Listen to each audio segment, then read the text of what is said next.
Welcome to Everything EFL.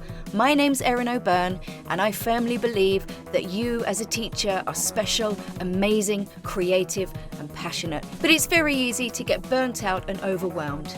With my podcast and my teacher training, I aim to help you avoid burnout and cut down on your prep time so you can unleash your creativity and enjoy your work more mindfully. Are you ready? Let's go! Hello, you gorgeous teacher. If you're one of my lovely regular listeners, welcome back. If you're brand new to Everything EFL, you are most welcome and I hope you stick around. But if you missed last episode 104, I suggest you go back.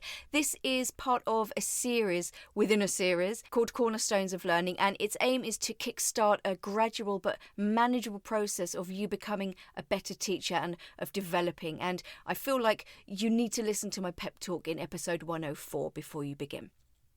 All right, this week we're talking about trust and vulnerability. Now, it's kind of hard to rank the cornerstones list that I made, but trust is definitely somewhere near the top. It is essential. Without it, your students' learning will not reach its full potential.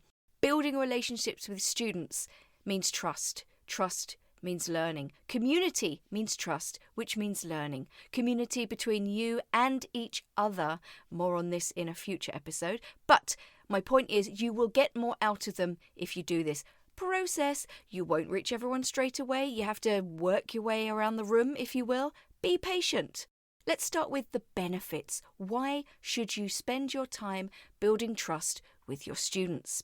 Well, as ESL teachers or English teachers or whatever acronym you want to use, our primary goal is to help students succeed in learning English. And while it's important to focus on quote-unquote teaching, grammar, vocab and the other language skills, building strong relationships with our students is equally as important. It's all about getting students to feel comfortable and supported in the classroom.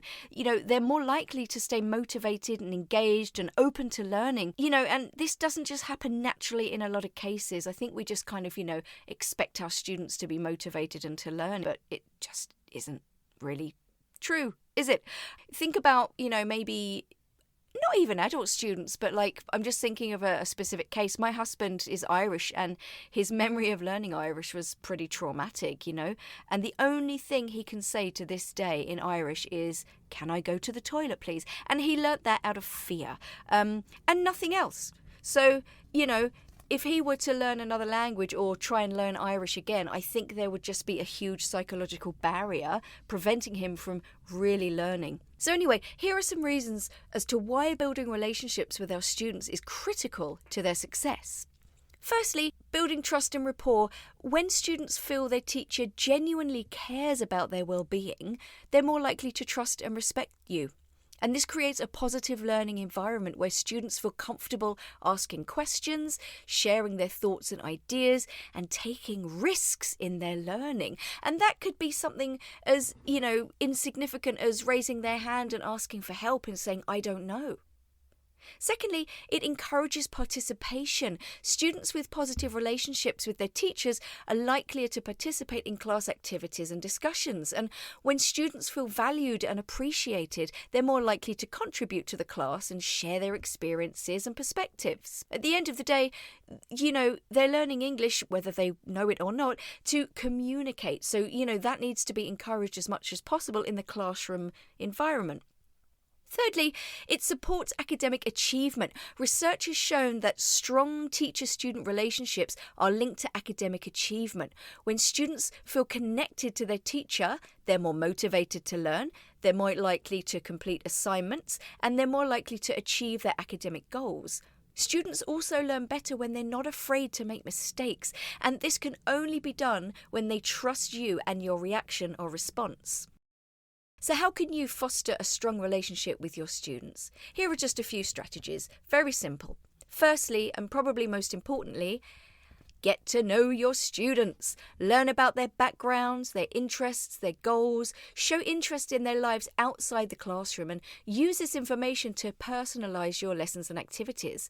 Some students might not excel in classwork or class, but they may perform well in, sports, dancing or other activities. Now, I mentioned in episode 101 when I was talking about my beginners, I had a particular beginner with literally no English, but he was a fantastic artist, and I gave him some vocabulary cards to create, and he really got into it. He created these wonderful drawings to represent the word, and that gave me a chance to give him praise, and the fact that this was a responsibility I gave him, I think really helped our relationship.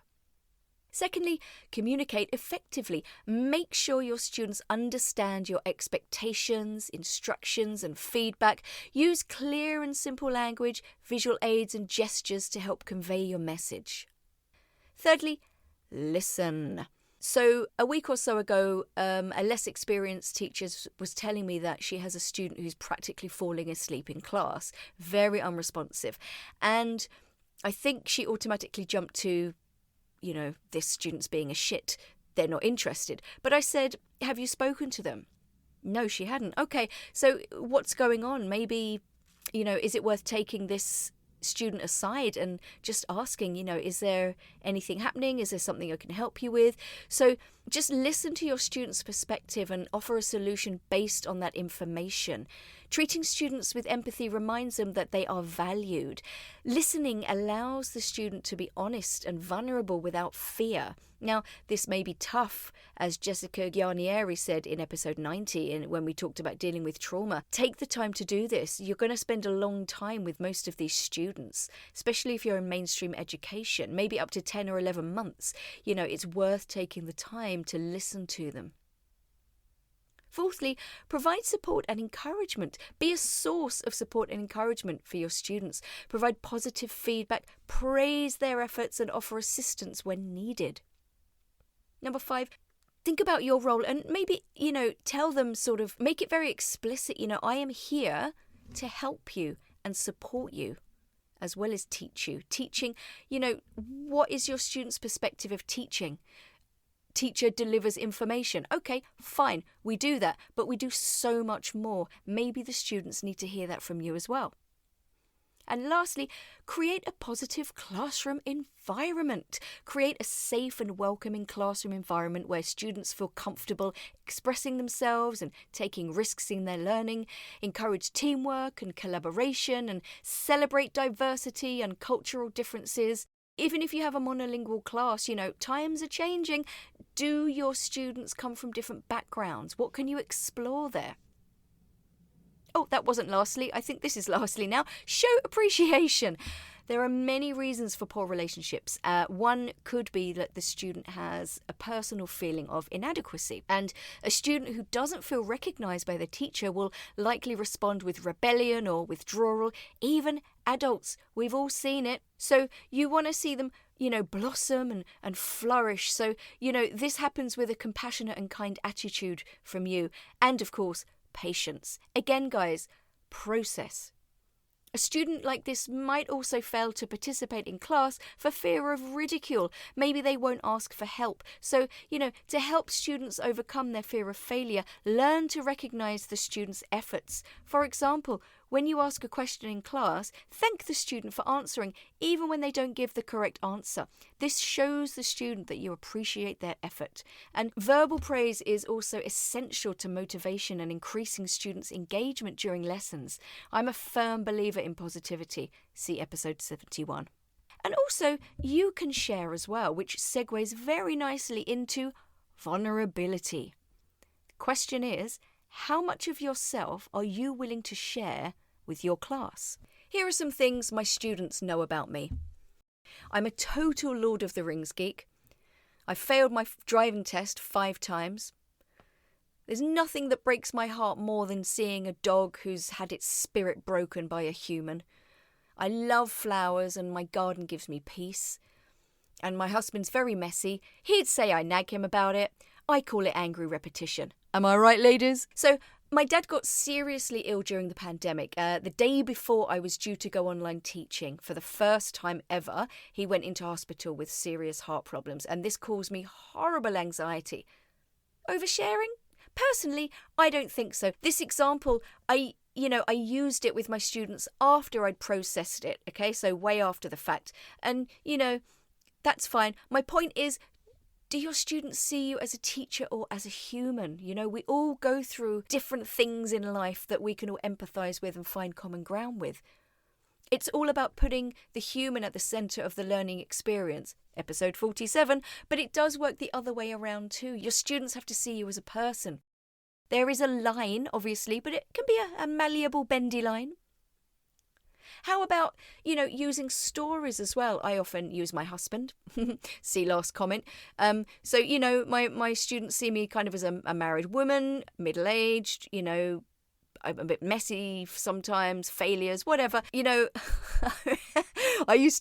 don't do this anymore. I used to use a story about when I got caught shoplifting to demonstrate the past perfect in my younger years. Maybe that is oversharing, but, again, it just shows that we all make mistakes. Are you a non-native speaker? Or if you're a native speaker, have you ever learnt another language? That language learning journey, mistakes, struggles, misunderstandings, that can be very powerful. Have you got any silly stories where you felt like you looked a little foolish when trying to use another language? When you were a kid, what were your teachers like when you were learning a language? Did you ever say that you don't know? Did you ever make mistakes? I think things should be made explicit as well. It is okay to make mistakes. It is okay to ask for help, that kind of thing. But these concepts need to be repeated, because if you have a super shy student or a student whose, biggest fear is looking stupid and getting something wrong, that sentence, it's okay to make mistakes. No, it's not going to do too much. The feeling has to come from within first. So keep repeating that as well. Okay, guys, so that's kind of pretty much it, but don't forget, I do have a challenge for you. Pen's ready. Question, first of all, what are you comfortable sharing with your students? What little things, for example, my messy husband, can you use as examples in class to show that you're human and possibly, to inject a bit of humour into your class as well? And what language learning experiences can you share? So your challenge is do one thing to get to know your students. Show appreciation for their talents and interests, even if it's not directly related to their English language skills. Okay? How did you do on the last challenge, by the way? Let me know. I'm dying to know how you guys are doing. Also, guys, keep an eye out. I'm going to be launching a webinar on the lexical approach soon. It kind of ties in with all of this in that it will reduce your overwhelm and it does create a mindset shift. This Cornerstones series is all about shifting your mindset, and there will be an episode on the lexical approach in the future as well. I also have a few in my back catalogue if you want to have a look. To get a taster of the lexical approach, my newest freebie is called Mindful Grammar. I'll put the link in the show notes. And you can also sign up to my newsletter if you like and let me know how you're doing with the challenges. That means we have a direct line of communication. What you can also do to help me, guys, is share this episode with a colleague or talk about this episode or this Cornerstone series with a colleague. Maybe you need an accountability buddy to do the challenges with you. What better way to accomplish something than by having someone there by your side doing it with you? And also, if you're listening to me on Spotify or iTunes, I would really appreciate 5 stars. This helps push me up the listing a little bit and get me noticed. And that's what I want. I want as many teachers as possible doing these Cornerstones challenges. We need to come together as a community and help and support each other. So guys, good luck with your challenge. Please let me know how you're doing. All my social media links and my newsletter link and my freebie link will be in the show notes. And until next time, have a peaceful week. Take care of yourself and share the love. Bye.